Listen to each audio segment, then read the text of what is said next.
मंडळी 13 आणि 14 जुलै अशी 2 दिवस अमावस्या आलेली आहे. पण सोमवती अमावस्या मात्र 13 जुलैला आहे, सोमवारी. सगळ्यांना माहिती आहे अमावस्या जेव्हा सोमवारी येते तेव्हा आपण तिला सोमवती अमावस्या म्हणतो. अमावस्या 13 तारखेला संध्याकाळी 6:50 सुरू होणार आहे आणि अमावस्येची समाप्ती होणार आहे 14 तारखेला दुपारी 3:13. या व्हिडिओमध्ये आपण सोमवती अमावस्येबद्दल जाणून घेणार आहोत की सोमवती अमावस्येला काय करायला हवं, काय करू नये, कुठले उपाय करावेत ज्यामुळे आर्थिक समस्या दूर होऊ शकते. पण त्याआधी एक महत्त्वाची गोष्ट, तुम्हाला कॅलेंडरमध्ये दिसत असेल की 13 तारखेला सोमवती अमावस्या आहे आणि 14 तारखेला दर्शा अमावस्या आहे. तर ही दर्शा अमावस्या काय भानगड आहे असा प्रश्न तुम्हाला पडला असेल. आता अमावस्या जी आहे ती सुरू होते 13 तारखेला पण संपते मात्र 14 तारखेला. याचा अर्थ 14 तारखेची जी तिथी आहे अमावस्या ती सूर्योदय बघणार आहे आणि म्हणून तिला दर्शा अमावस्या म्हणतात. कारण 13 तारखेला मात्र अमावस्या जवळजवळ संध्याकाळी 6:50 म्हणजे सूर्योदयानंतरच सुरू होते असं म्हणायला हरकत नाही. म्हणजेच आपल्याकडे सूर्योदयापासून तिथी मानण्याची प्रथा आहे आणि म्हणून दर्शा अमावस्या 14 तारखेला आहे. पण अमावस्या जी सोमवारी आहे तिला मात्र सोमवती अमावस्या म्हटलं जाणार आहे.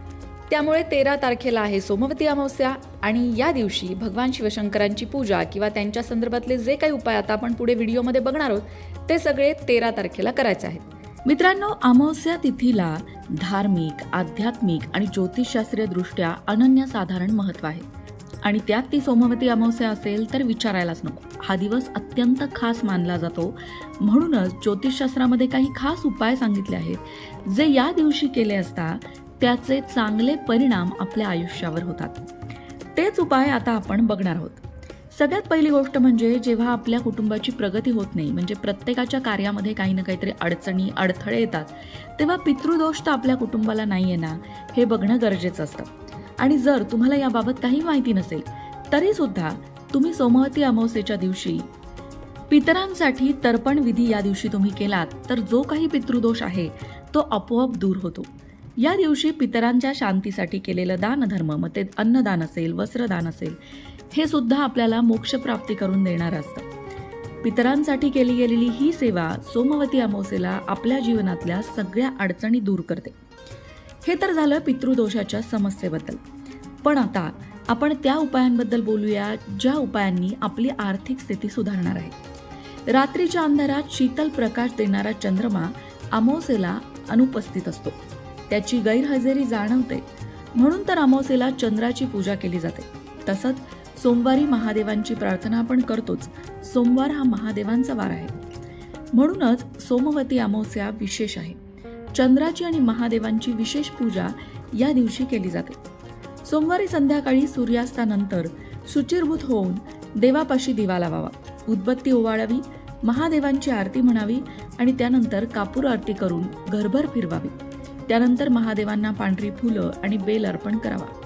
तसंच आकाशाकडे बघून चंद्राला स्मरण करून तुळशीजवळ चंद्रासाठी एक फूल अर्पण करावं. या छोट्याशा पूजेने सुद्धा भगवान शिवशंकर आणि चंद्राची कृपा लाभून आयुष्यात अडलेल्या कामांना गती मिळू लागते.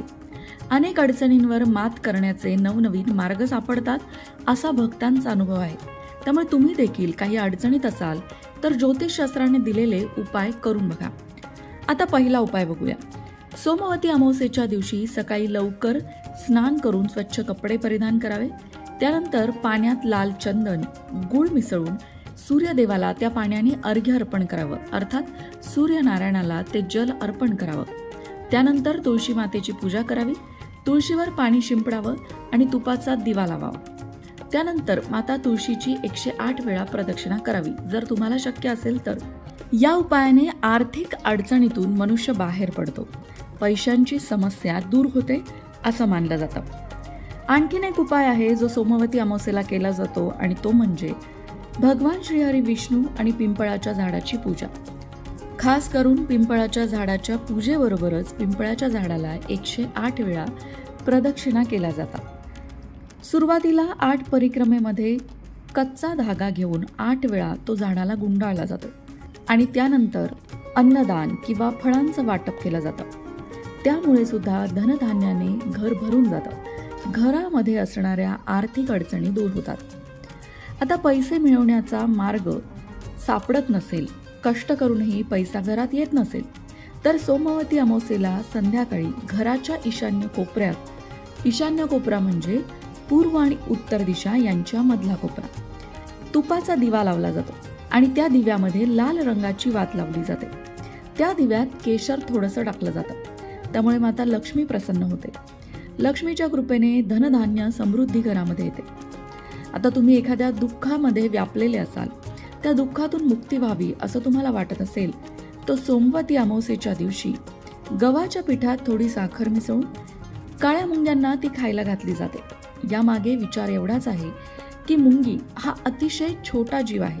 त्या जीवाच्या अन्नाची सुद्धा जेव्हा तुम्ही काळजी घेता तेव्हा तुमचं दुःख दूर होणार, यात काही शंकाच नाही. मंडळी, आता अगदी थोडक्यात बघूया की कोणत्या गोष्टी सोमवती अमावस्येच्या दिवशी करायला हव्या. सगळ्यात पहिली गोष्ट म्हणजे दानधर्मासाठी हा दिवस शुभ असतो. तुम्हाला जसं जमेल, जसं झेपेल तसा दानधर्म तुम्ही या दिवशी करू शकता. त्याचबरोबर भारतात काही भागात या दिवशी लोक उपवास सुद्धा करतात. या दिवशी अनेक प्रकारचे धार्मिक विधी केले जातात. पवित्र नदीमध्ये स्नान केलं जातं. पिंपळाच्या झाडाची पूजा यामध्ये महत्त्वाची असते. मी मगाशी म्हटलं तसं पिंपळाच्या झाडाला पाणी आणि दूध अर्पण केलं जातं. पिंपळाच्या झाडाभोवती नाही तुम्हाला 108 प्रदक्षिणा घालायला जमल्या तर कमीत कमी 7 प्रदक्षिणा तरी या दिवशी अवश्य घालाव्या. त्याचबरोबर सोमवती अमावस्येच्या दिवशी पितरांना तर्पण देणं आवश्यक असतं. त्यामुळे पितृदोषातून मुक्ती होते. भगवान शिवशंकरांना अभिषेक केला जातो.